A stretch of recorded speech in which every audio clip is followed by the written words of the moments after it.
Sorry, guys. Guilfoyle's right. Seriously? We're seriously doing this. We're canceling the launch. Well, no. This is an excerpt from the final episode of the HBO series Silicon Valley.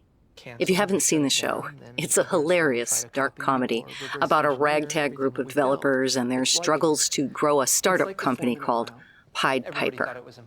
Silicon Valley ran for 6 seasons from 2014 to 2019. In the series finale, Pied Piper is on the brink of a multi-million-dollar deal when they hit a snag. One of Pied Piper's developers, Guilfoyle, has been training an AI bot called Andre. And Andre seems to have figured out one of the major mathematical problems at the root of encryption, one that has stumped mathematicians for centuries, and is considered unsolvable, which is why it's used for encryption. In this scene, Guilfoyle demonstrates just how powerful Andre has become. Is that Dinesh's Tesla? What? There's no one in it. Correct. You have the Tesla mobile app on your phone, which communicates over the Pied Piper network. A few hours ago, I tasked said network with providing me your TLS encryption key, which it just gave me. To verify that that key was correct, I decided to auto-drive your car to the car wash on El Camino. It appears the key was correct. No? Be careful, Charlotte. What encryption does Tesla use? Curve 25519. The most secure discrete log parameter there is. Not anymore. Our network just blew it apart like a prolapsed anus. In only 2 hours and 47 minutes, the prosecution rests. Okay, Dinesh, they're right. We have to fail. And it has to look like an accident or else we could all go to prison. So what's Pied Piper to do? Their AI bot cracked an encryption algorithm, so the only choice is to shut everything down?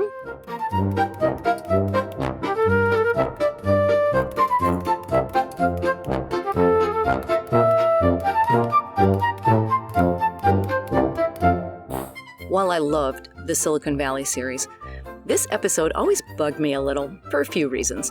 I mean, yeah, it's fiction, but one of the things I loved about Silicon Valley was that it was rooted in reality. For example, the encryption algorithm that Dinesh mentions in this episode, the one used for Tesla, is the actual encryption algorithm used in Teslas. What bugged me about the finale was not that Andre the AI managed to crack this intense mathematical problem at the root of encryption. To my mind, that could actually happen, but they should have reported this to the authorities. Because if Andre the AI could do it, chances are that someone else's AI can do it too. I get it. They needed a splashy finale. And it wouldn't have been nearly as exciting to end the series with, "We're going to write a report to the government." In this episode of How Hacks Happen, we're going to look at the world of vulnerability reporting, how it can be done responsibly and irresponsibly, and we'll also take a look at bug bounties, which are a responsible way to do it, and also how the responsible way is critical to cybersecurity for all of us.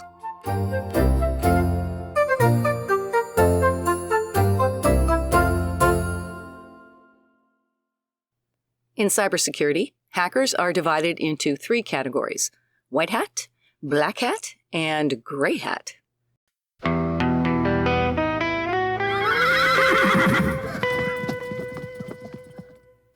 In a Western movie, it's easy to spot the good guys.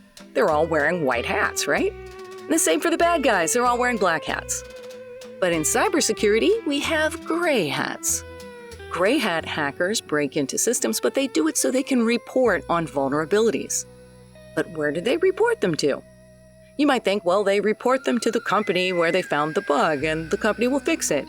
Or maybe they report them to the government body in charge of dealing with gaps in cybersecurity, like maybe NIST, the National Institute of Standards and Technology. maybe that's true now, but back in the 1990s, that wasn't an option. In the 1980s and 1990s, bug reporters were often treated like nuisances by the very companies they were trying to protect. And even researchers that stumbled on security bugs were kind of treated like criminals. And in 1986, even though there still wasn't a decent way to report bugs and get them fixed, the United States passed the Computer Fraud and Abuse Act, or CFAA, which finally gave them a way to prosecute computer-based crime.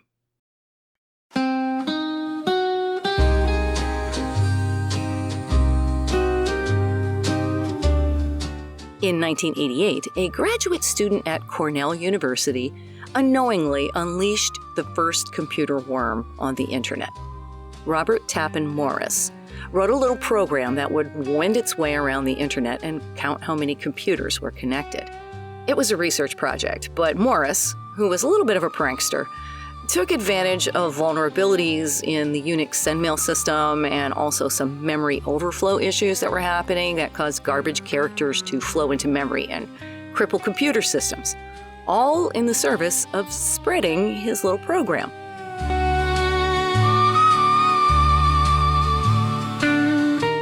And the worm spread to 6,000 computers, which at the time was 10% of the computers on the internet. Remember, this is 1988. And that included government and military systems. And the damage caused has been estimated to be as high as $10 million worth of damage. And Morris claimed that he meant no harm. At the very most, he wanted to point up cybersecurity issues. But regardless, Morris became the first person to be prosecuted under the new law, the newly minted CFAA, and he was convicted in 1989. And his sentence was probation and community service, and he had to pay a fine of around $10,000.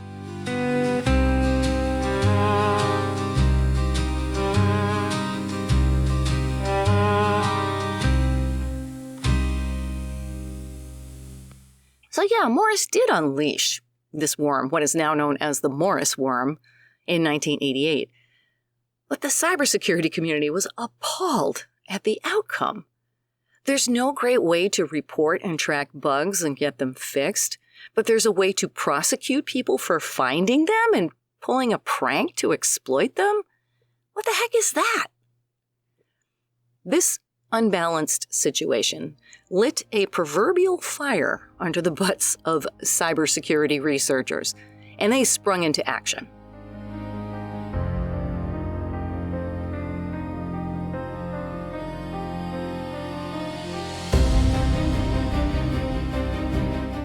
In direct response to the Morris worm incident, in 1988, the Software Engineering Institute founded the Computer Emergency Response Team, or CERT, CERT for short. According to their website, CERT, quote, reports vulnerabilities to vendors without revealing the identity of the reporter. This role allows the CERT to work with competing vendors whose products contain the same vulnerability, free of conflicts of interest. This all sounds great, right? A researcher or software engineer or even a hacker could just tell CERT when they found a bug, and CERT would contact the vendor, the bug would get patched, and we'd all live a life blissfully free of hacks. Not really. In practice, CERT was incredibly slow to respond to vulnerability disclosures. Many computer scientists called CERT a, quote, black box, where information reported to CERT would go in, but would rarely come out.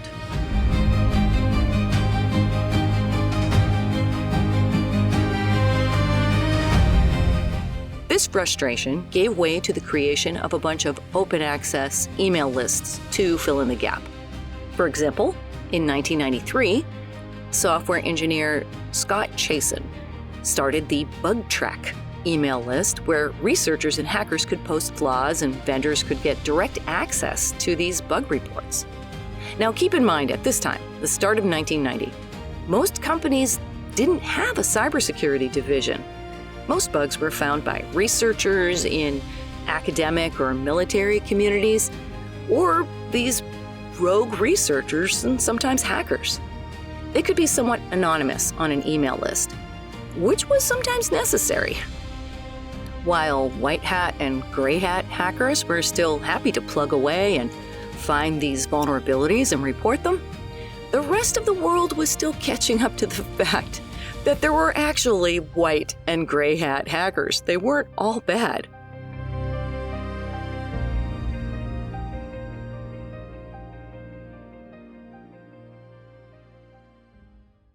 And sadly, the law couldn't seem to grasp that if a true black hat hacker had found a vulnerability, they wouldn't be publicizing it. They'd be posting it on a hacker forum somewhere or using it themselves to break into systems.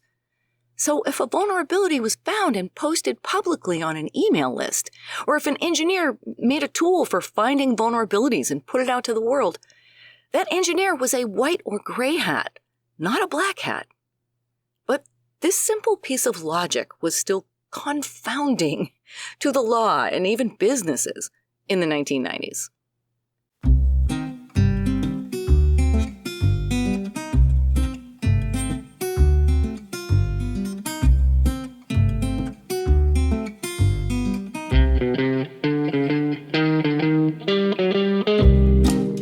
A classic example is the case of a tool developed in 1995 by two systems engineers with the purpose of helping systems administrators test their systems for vulnerabilities. That sounds great, right? Engineers everywhere could implement this tool to keep their networks and systems safe. But they ran into some problems. I mean, maybe part of the problem is that the engineers named the tool Security Administrator Tool for Analyzing Networks, which the initials are SATAN. You know what that spells? I've mentioned in previous episodes that cybersecurity engineers like a good joke, and I'm pretty sure naming their tool SATAN was just part of that same vibe. But there's probably at least a few Christians that were offended by the name.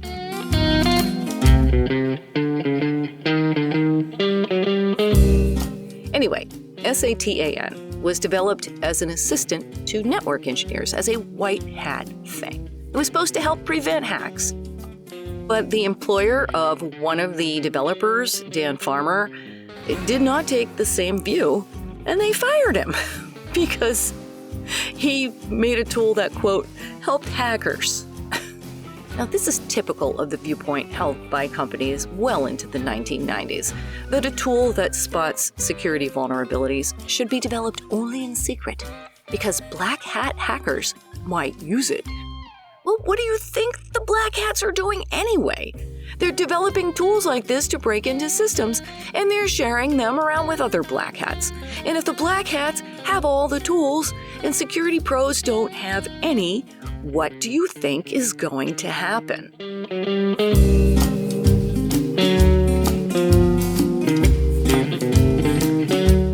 If you listen to my Crypto Wars episode, you know that back in the 1970s, the US government considered anything having to do with data safety, like encryption algorithms or tools for spotting vulnerabilities.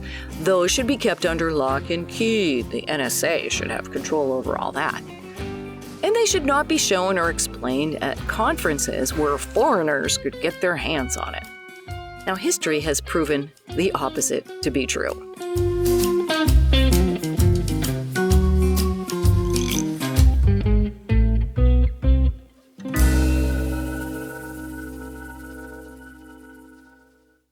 When it comes to exposing vulnerabilities in systems, it's all about context. When a white hat or gray hat exposes a vulnerability, their intention is to make it known to the world so cybersecurity pros can use it to prevent hacks, not do hacks. And finally, in 1995, the same year SATAN was released, one business woke up to the wisdom of rewarding white hat hackers for finding security bugs instead of punishing them.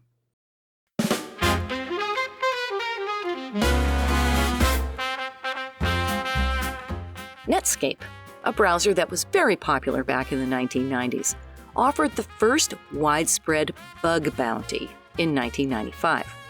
A bug bounty is a cash reward for finding a security hole in a system.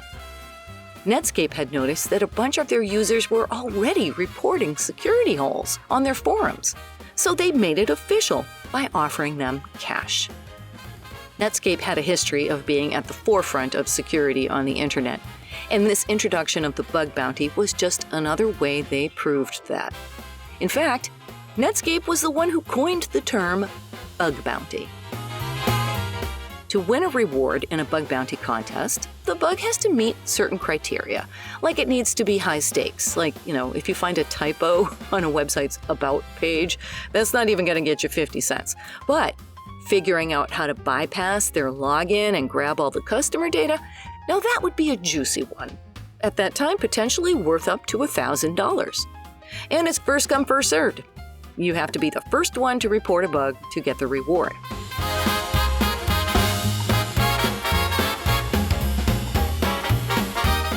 Netscape's bug bounty program was wildly popular, and other companies eventually followed suit. It took a few years, but 7 years later, in 2002, security firm iDefense launched a vulnerability contributor program where they offered researchers up to $400 for reporting vulnerabilities to them, which they would then pass on to vendors. And then in 2004, the web browser Firefox followed suit, and then from there it was an avalanche. In 2005, there was a company called Tipping Point, which was a competitor to iDefense. Then in 2007, there was a Pwn2Own bug bounty as part of CanSec West conference. And then finally, in 2010, Google entered the bug bounty game. And in subsequent years, we had Facebook, Microsoft, Apple, even the Department of Defense now has their own bug bounty program. And as part of this movement, there's even aggregation services that have popped up like HackerOne and BugCrowd, where even a small company can run a bug bounty program. And the service will handle details like announcing the contest, collecting and organizing the entries, and providing the legal language for the contest, which is important. We'll talk about that in a minute.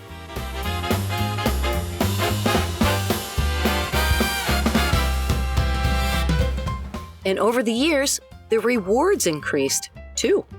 In the early days, it was a few hundred here, 1,000 there. And nowadays, Apple pays up to $2 million for finding a critical issue. And the Department of Defense contest called Hack the Pentagon has given out hundreds of thousands in bounty rewards. There are a few really amazing hackers out there that make a living just from doing bug bounties. It's a hacker's dream. You spend your days poking around systems looking for that one sweet little gap where you could poke your little toe in and examining logs and scans until that gotcha moment when you find a way in. The best of them make hundreds of thousands of dollars a year just from doing bug bounties, some of them making over $1 million.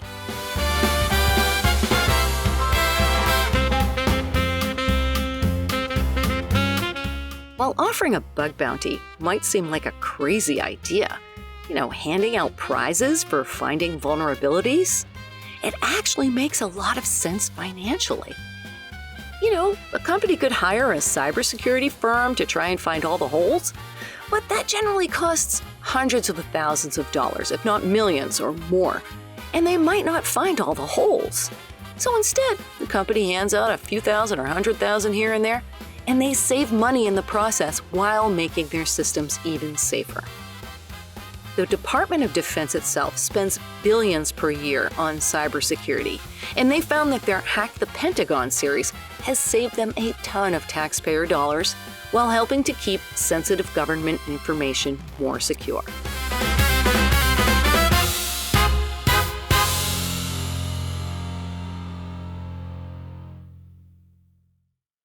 Another upside to bug bounties is that they give ethical hackers something meaty to chew on, something they can attack legally.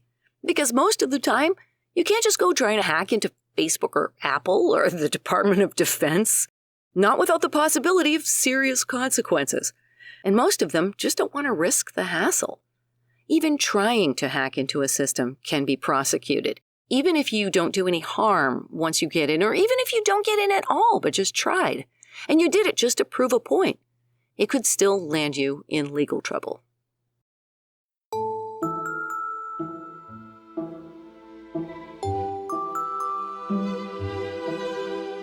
Like, think of it this way. Suppose you're out for a walk, you decide to pop in on your neighbor. You knock, they don't answer, you try the doorknob, it's unlocked, so you walk in.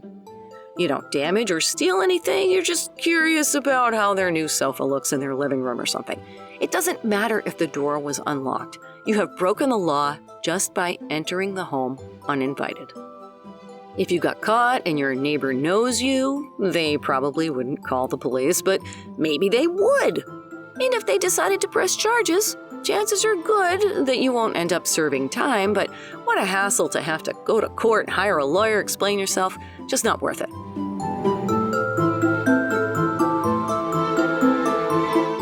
The same goes for ethical hackers. No one wants to get tangled up in a lawsuit just for being curious. So hackers practice on established services made especially for that. Places like Hack the Box, Try Hack Me, Range Force, and Port Swigger Academy all have environments set up just for hacker practice. But after a while, you want to get your hands on the real thing.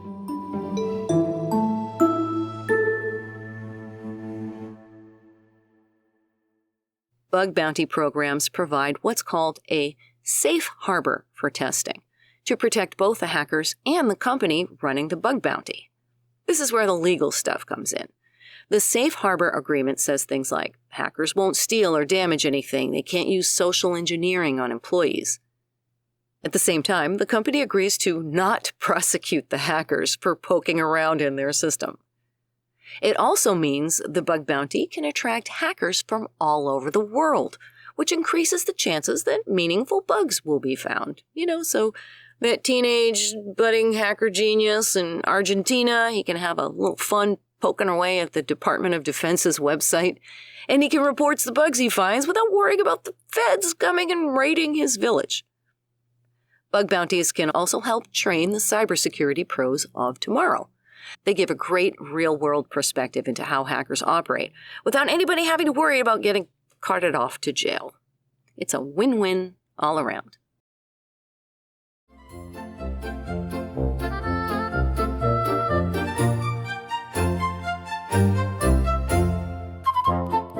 Now you know all about bug bounties. Did you know this was an actual job? I think this one might actually be more fun than red teaming, but kind of on the fence. Well, I gotta go. Time to set up my port scanner and let her rip and see if I can hack into Apple Podcasts and get How Hacks Happen up to number 1. In the meantime, you can help by following or subscribing or sharing an episode with your friends if you think they might like to know this stuff. And if you want to say hello, tap that Send Us a Text link and it'll come right to me. This is Michelle Bousquet from How Hacks Happen, wishing you a bug-bountiful day. Stay safe.